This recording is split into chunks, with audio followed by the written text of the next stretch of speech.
Hey everybody, and welcome back to a very special episode of Vacuum Exposition. Of course, I am Carl, the host as per the usual, and we will be taking a look at a very patriotic-esque vacuum cleaner today. For those wondering, no, it is not a bicentennial convertible or a bicentennial Eureka or any of those red, white, and blue, like blam, blam, blam, red, white, and blue fanfare type vacuum cleaners. It is one that is a little bit, well, lesser on the blue side, but that's why I'm sporting the blue today. For those watching, of course, it is July 4th weekend. I know that July 4th was, kind of a little bit earlier this week, but hey, we're gonna hit it from here right now. So today we'll be looking at a really fun one that I got recently from my good friend Jared. So we'll be taking a look at that. For those that celebrated 4th of July, I hope you all had a great weekend and had a lot of fun with your family. I am having a good time. I am actually uploading this a week prior because I will be out of town the weekend of the 4th. So I wanted to make sure that you guys had content for this weekend. So, but without further ado, let's get on to our vacuum for today. All right, everybody, so we have this little guy to look at today. Now, I know what you're saying, Carl, we've seen these types of vacuums before. Well, there's a specific reason for this one. Now, this one is very interesting. Now, I got this one from my good friend Jared on my last venture. I was down there a few weeks ago now, and he let me have this little guy. It is a 1976 JCPenney's model 1352.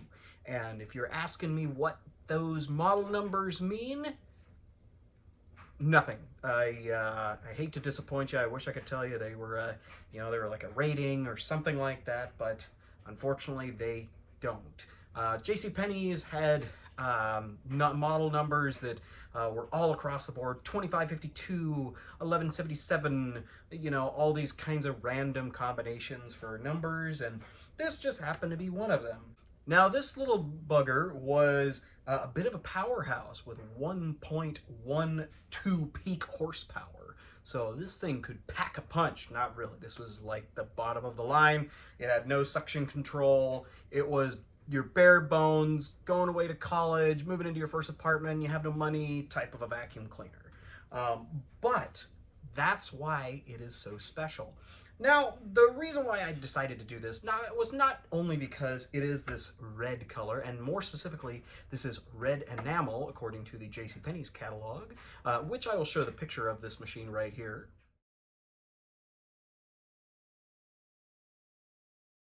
Now, it is the red enamel, and it does look very red and white.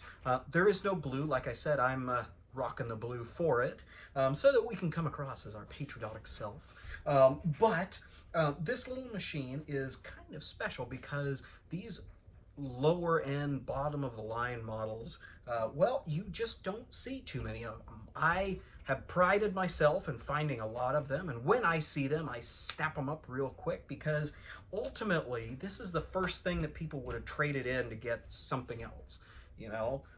While they did do a great job, unfortunately, they weren't the first choice when people were moving into their first new home and they wanted a vacuum cleaner. And maybe the little JCPenney's could do some spot cleanup, but ultimately this would have gotten traded in or sold or, heaven forbid, thrown away, unfortunately.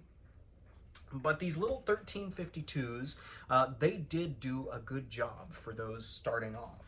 Now, just because it was the bottom of the line does not mean that it didn't come with its share of attachments. This came with a 7-piece attachment set, if you didn't read in the JCPenney's catalog ad like I showed.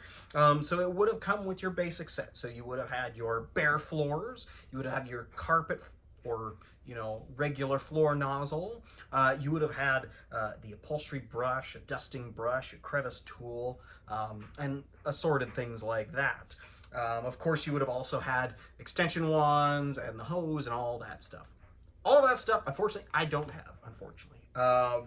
With a lot of these vacuum cleaners, especially these little guys like this, I just take them as I find them. So if I find them without all their attachments, that's just the way she goes. So that's how I found it. Like I said, it did come from Jared, and it did need a little bit of cleanup work. It did have some kind of mold spores on the bumper, and just needed overall a good once over, and it looks really good. I did have to do a little bit of work on the cord. Unfortunately, the Achilles heel on some of these older Eureka canisters is this little strain relief right here. Now I say strain relief because normally they're supposed to take strain off of the cord. These little cones don't. In fact, they trap the cord and even damage the cord in a lot of cases. I have another one very similar to this I have to do the same thing to, because what would happen is it would cause a split on the cord down here, and then if essentially you'd be pulling the cord out to expose the positive and negative lead, which is never good, especially when you have young kids or animals that are curious around. So definitely had to get that fixed. Just wanted to make sure that this was all safe and to be able to, well, use it. So now, like I said, I don't have any of the attachments, so our run demo will be a bit short today, but either way, it is a pretty powerful little machine, even with 1 horsepower. But I assure you, it's 1 Clydesdale, because this thing does pretty well. But either way, let's get on to our little run demo on this machine, and we'll go from there.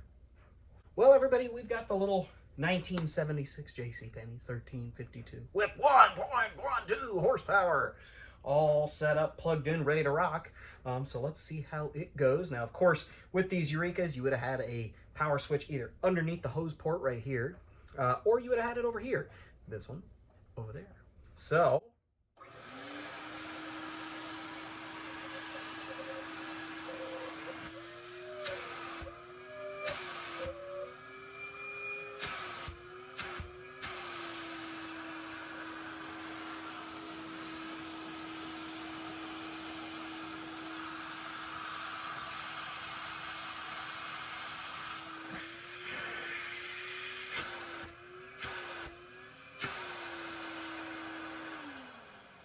and there we have it, the beautiful little enamel red JCPenney's model 1352.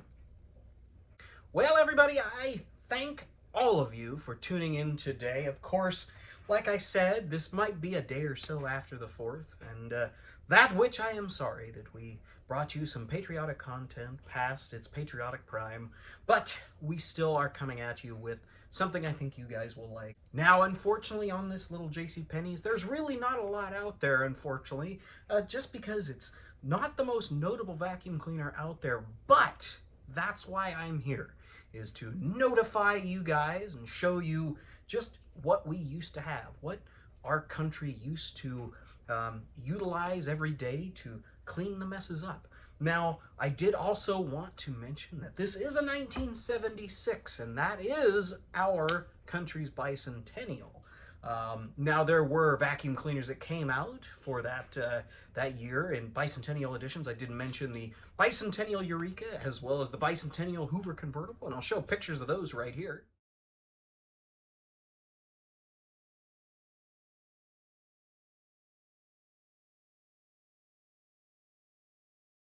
As you can see, they sport a very patriotic look. The bicentennial convertible had these different patriotic eagles and bells and things, and the Eureka also utilized some bells of sort, more in brown, so not quite as patriotic as the Hoover in blue and white, but either way, you get the picture. In 1976, we wanted to make sure that everybody, knew that it was our bicentennial, and, if you were in the market for a vacuum cleaner, well, by gosh, you were going to get something bicentennial-ish related from Eureka or Hoover.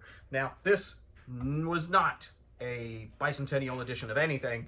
This probably was the complete opposite. This would have been the kind of budget that you would have gotten as kind of a backup.